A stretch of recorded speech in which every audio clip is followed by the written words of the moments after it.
Get in, loser. We're driving BMWs. BMW is attempting to do the unthinkable.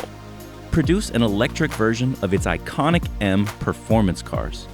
Many people consider this the torch-carrying M descendant against which all other sports sedans should be compared. We've also got this, the fully electric 2022 BMW i4 M50. Not a full M car, more of a diet M. But it's still the first electric BMW to wear that M badge. And if you wear that badge, buddy, you better bring it. Can this i4 sedan do a reasonable facsimile of what that M3 sedan can do? And just how much of the full M experience can you get when you don't have an engine? Let's find out. Before we get started, go ahead and click like and hit subscribe so you can be the first on your block to see more Edmunds videos. And if you want to sell your car, go to edmunds.com/sellmycar and you'll get a cash offer like right now. BMW's M division has been pumping out souped up race cars for the street since the original M1 in the late 1970s and the M5 in the 1980s.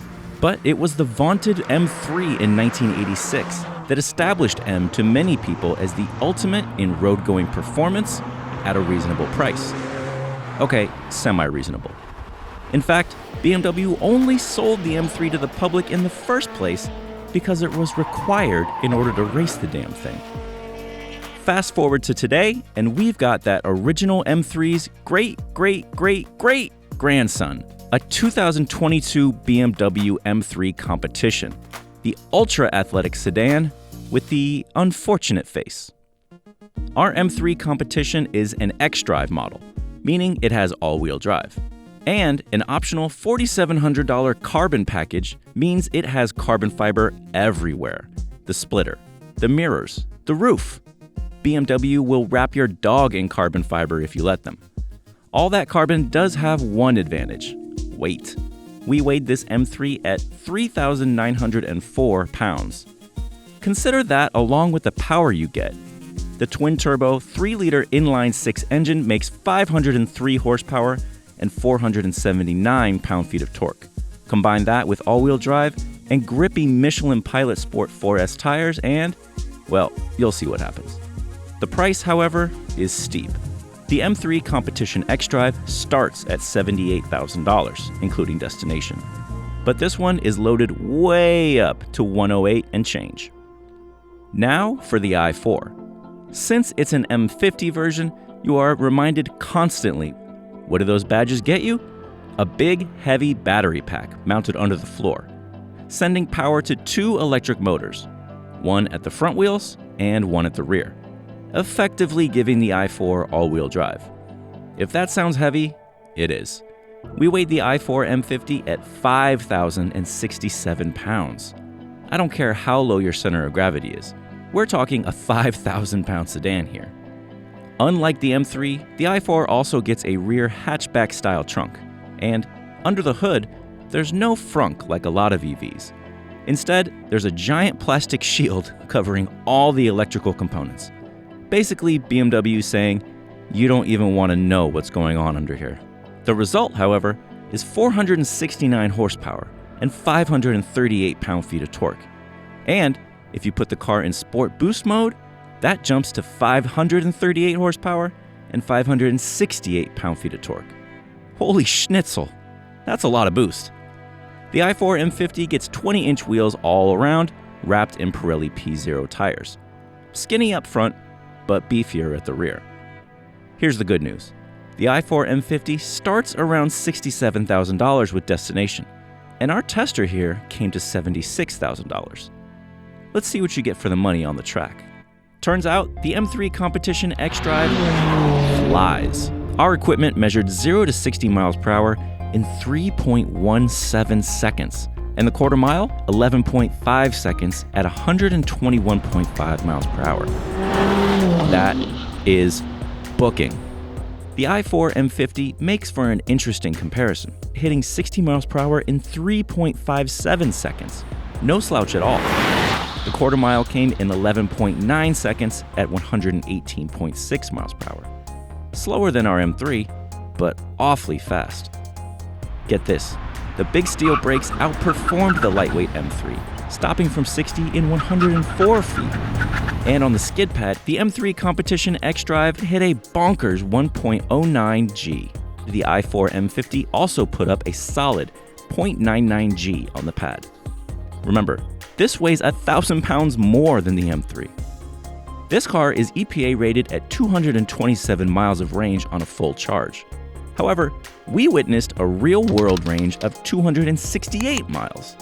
That far outperforms its rating, and puts the i4 M50 among EVs with much higher estimated figures. As you probably know, the M3 is famous for its drive experience. So let's see how it handles the curves out here on the Edmunds test track. To do that, I'll drive while Kurt from the Edmunds test team will ride passenger. I guess I'll ride passenger. It's messed up, dude. Here we go. Let's use the M3 to establish a baseline. The M3 has no trouble when it comes to power. This is a ferocious machine. Its days of packing a V8 under the hood may be long gone, but the M3 is still a handful on a track. And the sound. Oh, the sound. The M3 is also nimble on its feet, but it's not all gravy. BMW has struggled with steering feel in the M3 for some time now, and this is no exception.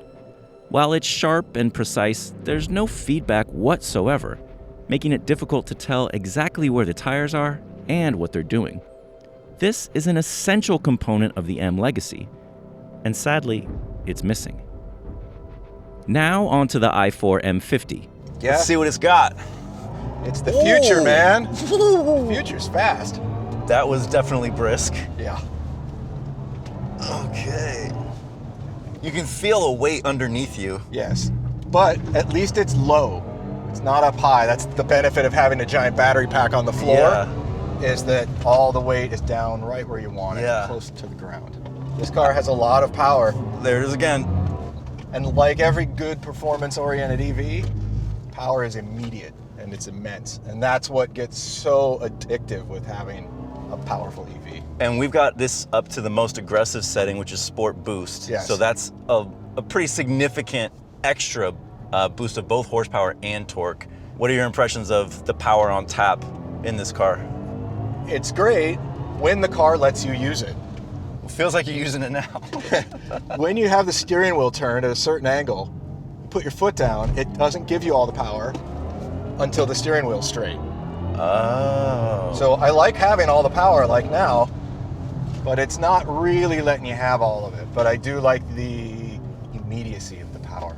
It's great. So we've seen similar things in other EVs, like for instance, the Mach-E GT only lets you have 5 consecutive seconds of Yeah, full power. that's And lame. do you think this is just BMW's way of finding a way to not give you all of it? I think it might take people some time to get used to having a gigantic wallop of power right when you ask for it, because I don't think people realize how much power these things can deliver. Yeah, and how quick it comes too. Like you Yeah, said. I am a little bummed out that it doesn't give you all the power when you ask for it, but maybe they're just leaving room for like the actual M EV where that car will let you have it.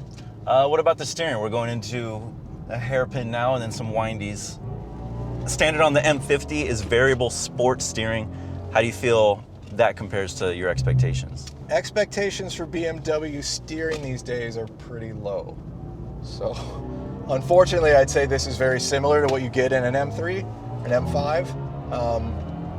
This does feel like it has more weight, which I like, but there's still not a lot of feel. I mean, I can tell that I'm turning left. I can tell when I turn right, but that's about it. Yeah, it's interesting because that may be the thing that's closest to the M3 experience in this car, Yeah. but it's not necessarily a great thing. Not necessarily a good thing that you copied that. What about in terms of fun? Are you having fun, Kurt? I mean, I have fun because we're going fast. This car has pretty good mechanical grips. There's a lot of rubber on the road, and that's what we're feeling now. Of course I'm having fun. This is great. It gets through things really quickly, and it's not tossing you around because of all the weight on the bottom. Yeah. So you're staying not flat because the body's swaying a little bit, but you're staying really planted. You still get the experience of speed. Yeah. which is great. A lot of EVs actually can hide that quite a bit, but this car, you know you're going fast, and that's what you like. Yeah, the bursts are a lot of fun. Yeah, for sure. like that. Like that. So a couple of laps in, let's say if the full M experience is a 10 out of 10, where do you think the i4 M50 falls on that scale? I'd say this is pretty similar to like the M340, where this could sound a bit cynical, but the M is kind of for marketing at this point. This is a very competent and capable car, but it's just not as visceral as an actual M car is. So Right. however you might feel about putting an M badge on a car that's not an actual M car, you can debate that for a long time, but I think this is a very quick sports sedan that happens to be electric. So, but I think there is room left above it for them to make a true M EV. There's room for torque vectoring, like really good torque vectoring. There's room for full power when you want it. There's room for wider tires, better brakes. There's still room. So there's still hope that an M EV would be blisteringly fast. Yeah. Let's hop into the cabins, because with either car, you're going to be spending a lot of time inside. Now, remember folks, this M3 is a $100,000 car. Here's what you get for that Skrilla. That means money. You get to pretend you're a freaking race car driver. Look at this wheel, my God. There are bright red buttons to select your favorite drive mode at a moment's notice, and huge paddles just begging to be pulled so you can downshift and blast off. That sets the tone for a cabin that is built to scream performance, yet maintain the airtight tailoring any luxury buyer wants to see. Up front, there's a digital gauge cluster with sporty color graphics, plus a 12.3-inch screen running the iDrive 7 infotainment system.